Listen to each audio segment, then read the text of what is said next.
صلو علی الحبیب صلی اللہ علی محمد صلی اللہ علیہ وآلہ وسلم۔ حضرت سیدنا ابو سعید خدری رضی اللہ عنہ سے روایت ہے، مکی مدنی سلطان رحمت عالمیان صلی اللہ علیہ وسلم کا فرمان رحمت نشان ہے، جب ماہ رمضان کی پہلی رات آتی ہے تو آسمان کے دروازے کھول دیے جاتے ہیں اور آخری رات تک بند نہیں ہوتے۔ جو کوئی بندہ اس ماہ مبارک کی کسی بھی رات میں نماز پڑھتا ہے تو اللہ پاک اس کے ہر سجدے کے عوض یعنی بدلے میں اس کے لیے 1500 نیکیاں لکھتا ہے اور اس کے لیے جنت میں سرخ یاقوت کا گھر بناتا ہے۔ پس جو کوئی ماہ رمضان کا پہلا روزہ رکھتا ہے تو اس کے سابقہ گناہ معاف کر دیے جاتے ہیں اور اس کے لیے صبح سے شام تک 70,000 فرشتے دعائیں مغفرت کرتے رہتے ہیں۔ رات اور دن میں جب بھی وہ سجدہ کرتا ہے اس کے ہر سجدے کے بدلے اسے جنت میں ایک ایک ایسا درخت عطا کیا جاتا ہے کہ اس کے سائے میں گھوڑے سوار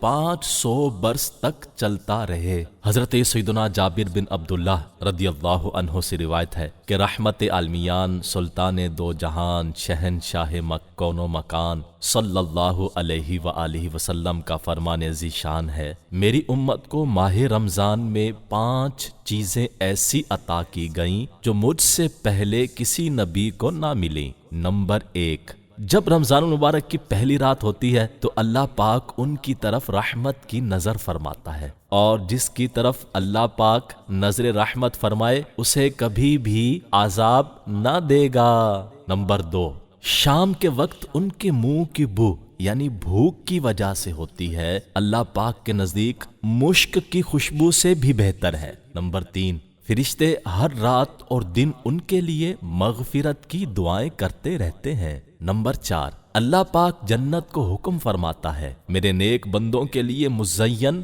یعنی آراستہ ہو جاؤ، ان قریب وہ دنیا کی مشقت سے میرے گھر اور کرم میں راحت پائیں گے۔ نمبر 5، جب ماہ رمضان کی آخری رات آتی ہے تو اللہ پاک سب کی مغفرت فرما دیتا ہے۔ قوم میں سے ایک شخص نے کھڑے ہو کر عرض کی، یا رسول اللہ صلی اللہ علیہ وآلہ وسلم، کیا وہ لیلۃ القدر ہے؟ ارشاد فرمایا، نہیں، کیا تم نہیں دیکھتے مزدور جب اپنے کاموں سے فارغ ہو جاتے ہیں تو انہیں اجرت دی جاتی ہے۔ پیارے آقا صلی اللہ تعالی علیہ وآلہ وسلم کا فرمان پرسرور ہے، 5 نمازیں اور جمعہ اگلے جمعہ تک اور ماہ رمضان اگلے ماہ رمضان تک گناہوں کا کفارہ ہے جب تک کہ کبیرہ گناہوں سے بچا جائے۔ فرمان مصطفیٰ صلی اللہ علیہ وآلہ وسلم، اگر بندے کو معلوم ہوتا کہ رمضان کیا ہے تو میری امت تمنا کرتی کہ کاش پورا سال رمضان ہی ہو۔ حضرت سیدنا سلمان فارسی رضی اللہ عنہ فرماتے ہیں کہ محبوب رحمان سرور ذیشان رحمت عالمیان مکی مدنی سلطان صلی اللہ علیہ وآلہ وسلم نے ماہ شعبان کے آخری دن بیان فرمایا، اے لوگو، تمہارے پاس عظمت والا برکت والا مہینہ آیا، وہ مہینہ جس میں ایک رات ایسی بھی ہے جو 1000 مہینوں سے بہتر ہے۔ اس ماہ رمضان کے روزے اللہ پاک نے فرض کیے اور اس کی رات میں قیام یعنی قیام سے مراد تراویح ہے، تطوع یعنی سنت ہے۔ جو اس میں نیکی کا کام کرے تو ایسا ہے جیسے وہ کسی مہینے میں فرض ادا کیا، اور اس میں جس نے فرض ادا کیا تو ایسا ہے جیسے اور دنوں میں 70 فرض ادا کیے۔ یہ مہینہ صبر کا ہے اور صبر کا ثواب جنت ہے۔ یہ مہینہ مؤسسات یعنی غم خواری اور بھلائی کا ہے۔ اس مہینے میں مومن کا رزق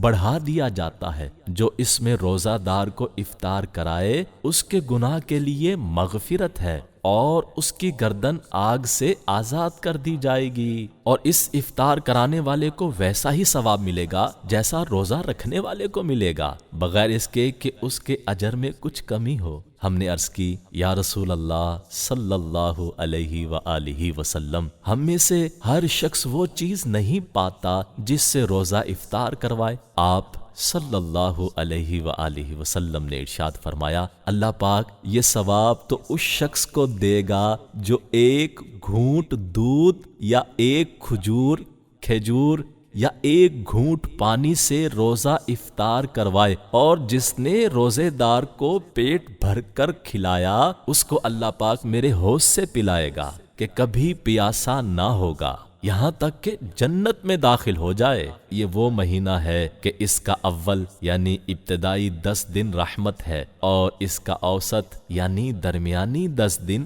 مغفرت ہے، اور آخری یعنی آخری 10 دن جہنم سے آزادی ہے۔ جو اپنے غلام پر اس مہینے میں تخفیف کرے یعنی کام کم لے، اللہ پاک اسے بخش دے گا اور جہنم سے آزاد فرما دے گا۔ اس مہینے میں 4 باتوں کی کثرت کرو، ان میں سے 2 ایسی ہیں جن کے ذریعے تم اپنے رب کو راضی کرو گے، اور بقیہ 2 سے تمہیں بے نیازی نہیں۔ بس وہ 2 باتیں جن کے ذریعے تم اپنے رب کو راضی کرو گے وہ یہ ہیں: نمبر 1 لا الہ الا اللہ کی گواہی دینا، نمبر 2 استغفار کرنا۔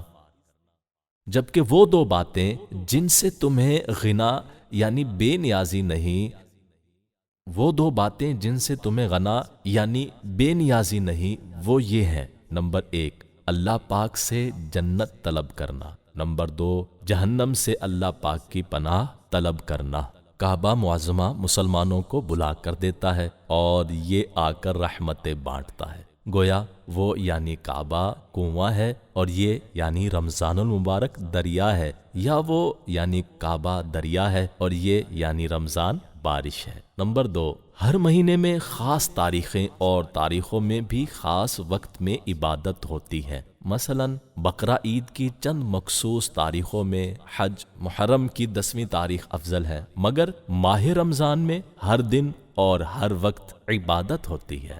روزہ عبادت، افطار عبادت، افطار کے بعد تراویح کا انتظار عبادت، تراویح پڑھ کر سحری کے انتظار میں سونا عبادت، پھر سحری کھانا بھی عبادت۔ الغرض ہر آن میں خدا کی شان نظر آتی ہے۔ رمضان ایک بھٹی ہے، جیسا کہ بھٹی گندے لوہے کو صاف اور صاف لوہے کو مشین کا پرزہ بنا کر قیمتی کر دیتی ہے اور سونے کو زیور بنا کر استعمال کے لائق کر دیتی ہے، ایسے ہی ماہ رمضان گناہگاروں کو پاک کرتا اور نیک لوگوں کے درجے بڑھاتا ہے۔ رمضان میں نفل کا ثواب فرض کے برابر اور فرض کا ثواب 70 گنا ملتا ہے۔ بعض علماء فرماتے ہیں کہ جو رمضان میں مر جائے اس سے سوالات قبر بھی نہیں ہوتے۔ اس مہینے میں شب قدر ہے۔ گزشتہ آیت یعنی پارہ 2 سورہ بقرہ آیت نمبر 185 سے معلوم ہوا کہ قرآن رمضان میں آیا، اور دوسری جگہ فرمایا گیا انا انزلناہ فی لیلۃ القدر، ترجمہ کنز الایمان، بے شک ہم نے اسے شب قدر میں اتارا۔ دونوں آیتوں کے ملانے سے معلوم ہوا کہ شب قدر رمضان میں ہی ہے، اور وہ غالباً 27ویں شب ہے، کیونکہ لیلۃ القدر میں 9 حروف ہیں اور یہ لفظ سورہ قدر میں 3 بار آیا ہے، جس سے 27 حاصل ہوئے، معلوم ہوا وہ 27ویں شب ہے۔ رمضان میں دوزخ کے دروازے بند ہو جاتے ہیں، جنت آراستہ کی جاتی ہے، اس کے دروازے کھول دیے جاتے ہیں، اسی لیے ان دنوں میں نیکیوں کی زیادتی اور گناہوں کی کمی ہوتی ہے۔ جو لوگ گناہ کرتے بھی ہیں وہ نفس امارہ یا اپنے ساتھی شیطان ہمزاد کے بہکانے سے کرتے ہیں۔ رمضان کے کھانے پینے کا حساب نہیں، یعنی سحری افطار کا کھانے پینے کا۔ قیامت میں رمضان القرآن روزہ دار کی شفاعت کریں گے۔ رمضان تو کہے گا مولا میں نے اسے دن میں کھانے پینے سے روکا تھا، اور قرآن عرض کرے گا یا رب میں نے اسے رات میں تلاوت و تراویح کے ذریعے سونے سے روکا۔ حضور صلی اللہ علیہ وآلہ وسلم رمضان مبارک میں ہر قیدی کو چھوڑ دیتے تھے اور ہر سائل کو عطا فرماتے تھے۔ رب بھی رمضان میں جہنمیوں کو چھوڑتا ہے، لہٰذا چاہیے کہ رمضان میں نیک کام کیے جائیں اور گناہوں سے بچا جائے۔ قرآن کریم میں صرف رمضان شریفی کا نام لیا گیا ہے اور اسی کے فضائل بیان ہوئے ہیں، کسی دوسرے مہینے کا نہ تو صراحتاً نام ہے اور نہ ہی ایسے فضائل۔ مہینوں میں صرف ماہ رمضان کا نام قرآن شریف میں لیا گیا ہے، عورتوں میں صرف بی بی مریم رضی اللہ عنہا کا نام قرآن میں آیا ہے، صحابہ میں صرف حضرت سیدنا زید بن حارث رضی اللہ عنہ کا نام قرآن میں لیا گیا ہے، جس سے ان تینوں کی عظمت معلوم ہوتی ہے۔ اور رمضان شریف میں افطار اور سحری کے وقت دعا قبول ہوتی ہے، افطار کرتے وقت اور سحری کھا کر، یہ مرتبہ کسی اور مہینے کو حاصل نہیں۔ رمضان میں 5 حروف ہیں، را، میم، ضاد، الف، نون۔ را سے مراد رحمت الہی، میم سے مراد محبت الہی،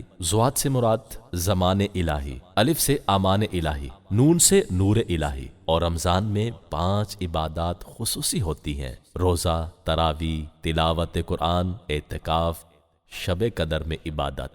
شب قدر میں عبادات، جو کوئی صدقے دل سے یہ 5 عبادات کرے وہ ان 5 انعام کا مستحق ہے۔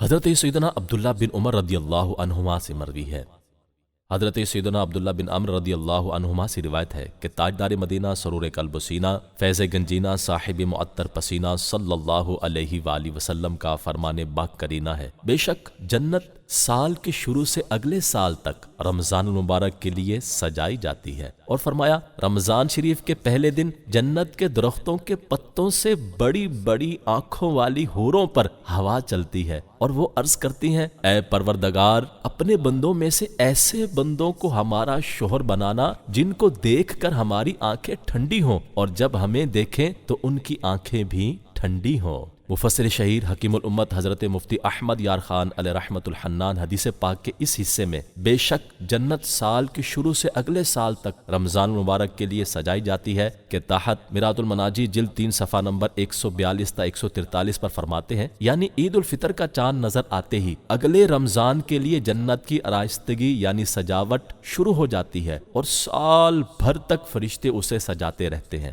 جنت خود سجی سجائی پھر اور بھی زیادہ سجائی جائے، پھر سجانے والے فرشتے ہوں تو کیسی سجاوٹ ہو، تو کیسی سجائی جاتی ہوگی۔ اس کی سجاوٹ ہمارے وہم و گمان سے ورا ہے۔